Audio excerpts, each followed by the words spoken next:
My name is Curtis McCall. My gamer tag is Rewind, and this is an interview for DashFight. The beginning of trying to get good at fighting games was when I was like 12. And that was back in 2011 with Mortal Kombat 9. I started trying to learn combos from my friends on YouTube. But competing, I started trying to compete in online tournaments 2015. Signed up for my first offline tournament in 2016. And I was 15 years old at EVO 2016, yeah. I got 25th, which I thought at the time was good because there's a lot of competition. MKX was in its prime. All the good players, the top players were there. And I never traveled before. And it was the biggest fighting game tournament in the world. And that was my first result. And I didn't even feel like I was in peak form to even go, but I still went and beat some people who were expected to beat me, so. I thought it was good, but it's not good for me now, my standard, but yeah. I played Call of Duty for fun when I was like around that same age, played 2K. Like I played, my games rotation was like a fighting game, any fighting game, 2K, NBA 2K, and Call of Duty. And besides that, didn't play much besides that, maybe some Minecraft or something, but that's about it.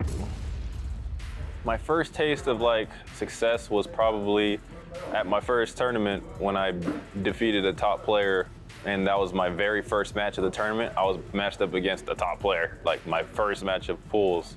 And I won that, and I felt like, wow, okay, I can hang with these people. So that was what it felt like to really like, okay, if I could beat him, like, I'm not too far from the rest of them, you know? I miss playing, my favorite NRS game of all time was MK9. But at the same time, it was probably the worst game in terms of like how far we've come. We've came a long way, but it was the most fun. But I miss certain aspects about each old one. Like I liked Injustice 2, I liked MKX, I liked MK9 for different reasons. I liked MK11 for certain reasons. But no game specifically speaks out to me as much as MK9, so to answer your question, yeah, I like playing the older versions of the game. Yeah, it was my first game getting into the scene, and going back to it, it's like, dang, I can't believe we played this game. But it was fun, even though the game was like very dumb, like a lot of characters were imbalanced, all that stuff. But yeah, it was fun. No, I actually enjoy still playing it. Like I actually like, if there's a tournament for it now, I'll sign up. Like I enjoy playing the game, yeah.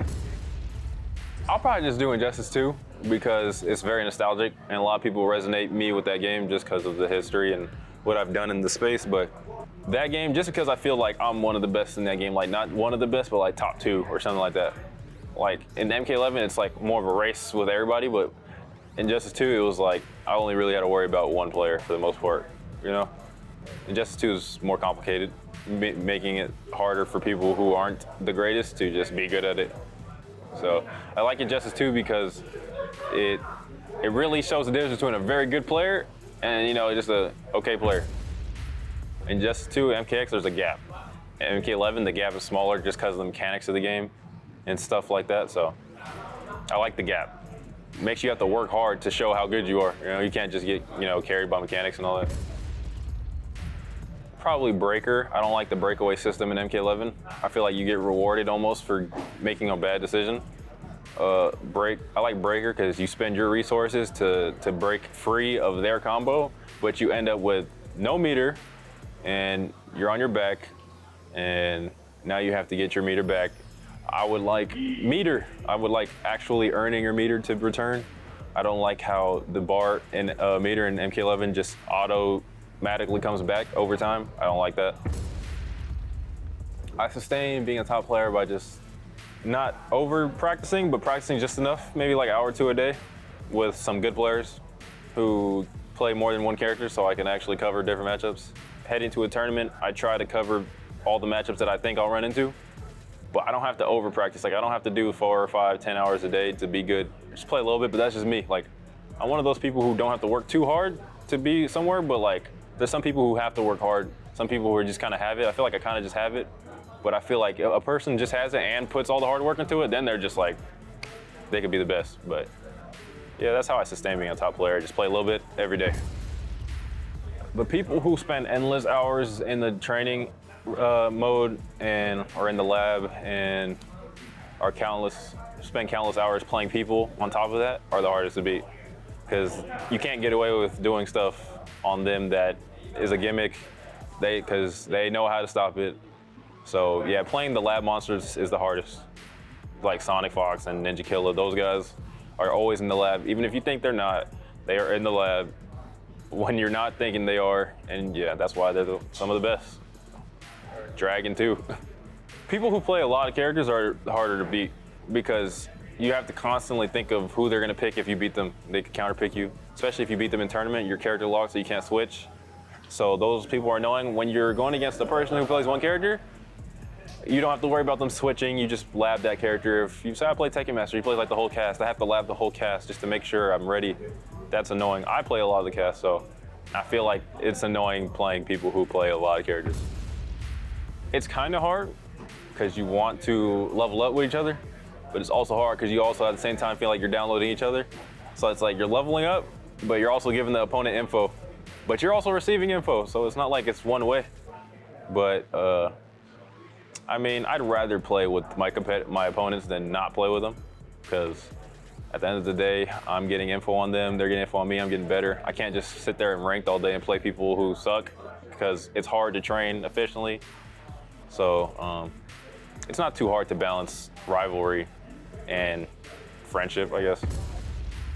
I don't think it does for me, but it makes me think. Like, I feel like since I can do this at a high level with my brain, I can do anything at a high level with my brain. Like this is some of the hardest stuff, mentally challenging stuff that you have to do is be a top player at a fighting game, because it's all mental. And if you could do that, then anything other stuff that's mental, you feel like you can deal with. But, you know, I guess it kind of does help, like a little bit, I guess. But for me, like, if I have some like other struggles, like fighting games isn't gonna help me with it necessarily. Taking time away from it actually helps me, you know. It wasn't hard to set up new goals because you could only fish that win so long, you know. Eventually that win's gonna fade and people are gonna want new results. You know, you can't just, 10 years from now, that win's not gonna hold up anymore. Like, you gotta keep doing new stuff. Like, you know, I wanna win 2 Evos, 3 Evos, 4 Evos, win other stuff. So yeah, having another, like, after I won Evo, I wasn't done there. I was trying to win the tournament after that, or the tournament, the big one, the finale. Like, I wanna win a finale or invitational or something like that, you know? So, my success isn't satisfied. Like, my hunger isn't satisfied with winning Evo 3 years ago, you know? New games, it's a new game, you know? Just because I won Evo and just 2 doesn't promise my success in MK11, you know? So, you have to keep moving with the competition, the flow, so. It affected it not too much, only because I'm not much to train offline anyway, because the netcode for NRS games is so good.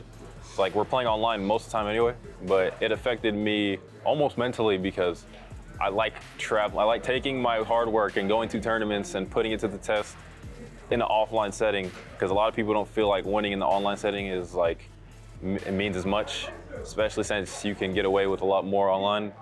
Like, nobody's gonna give you the credit you deserve really for winning online. So it made me like even depressed sometimes. Like, I'm like, I want to go to tournaments like this. I miss hanging out with the competitors, the people, going to get something to eat. But affecting my training regimen, not really. Yeah, like minimum every fighting game in the world should have like Mortal Kombat, Guilty Gear netcode, where like you can, like even Guilty Gear, like you could play, like I've seen people play with people from Japan and it wasn't like all that bad. Like, that should be standard. That means training with anybody isn't limited. Like, you can train with anybody, and some people play different from different parts of the world, so you can get different ideas of play styles and all that. And you cannot train efficiently with a bad netcode. There would be so many different top players. There would be so many new players who are coming up if the netcode was good. Like me, I won't even touch games if they have bad netcode. So like, who knows how many people would be good at other games if the netcode was good. There's not too many young players, but probably the youngest player who's like amongst that top threshold is probably Kombat. He's 17. Reminds me a lot of me when I was 17, like in terms of like how much of a threat he is to everybody. Because I remember at 17, I was 17 like with the whole Evo. But Kombat's young, he's a kid. Sometimes it surprises me. I'm like, you're still not 18? But off the top of my head, I can't really think of many players in that teenage area anymore. I feel like a lot of the players are getting older, and a lot of the young players aren't coming in anymore. But probably just Kombat. Like, Arn Kratos is my age. So Ninja Killa is slightly older than me, but he is still my age. So that's cool seeing like prodigies come in the scene who are young, and Deoxys, my age. But all these guys, mostly Kombat, because he's actually like young. And he surprises me because he's just solid. He's not really too stylish, but he's just really solid, and I feel like he plays the game the right way. The biggest thing every fighting game needs to make a standard of is making downloadable content have a percentage that of the proceeds that goes to pots. Like, if every fighting game company put a little bit of the downloadable content into pot bonuses, these pots would grow. Like, these pot bonuses would be huge. They did it for MKX with one skin. They took some of the proceeds for the skin, like half of it, and put it into pot bonuses, and MKX had some of the biggest prize pools out of any NRS game. If they did that, it would feel way more rewarding to compete. A lot of people, are retiring, sadly, because it's just hard to make a living off this. They need to care more about the competitive scene rather than the casual scene, or at least as much. Not even more or less than the other, but just equal, because the competitive scene are the ones who really are the passionate ones about the game. To be honest, we play it every day, all day. Yeah, we promote it, we're out here streaming it, putting it on, telling people to get it. Previously, before, yes, when I was younger. Now, not so much, because I'm so busy with school. And when I'm not in school, I'm trying to make sure I'm sharp in MK. And at the same time being sharp in MK, I'm trying to stream. And it's very hard trying to stream other stuff when your living is based off streaming MK. So it makes it very hard to fit other stuff in. HVAC, it's heating, ventilation, and air conditioning.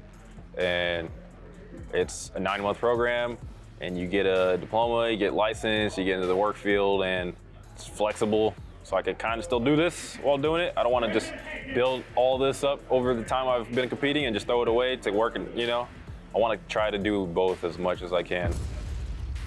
That's a backup plan that can maybe turn into my main plan. It just depends on, I have to weigh which means more, or which is more sustainable, more dependable, reliable income, stable. I really wish that being a FGC pro could be all I could do and needed to, but it's just not the case. Really tight bond friends would probably be Scar.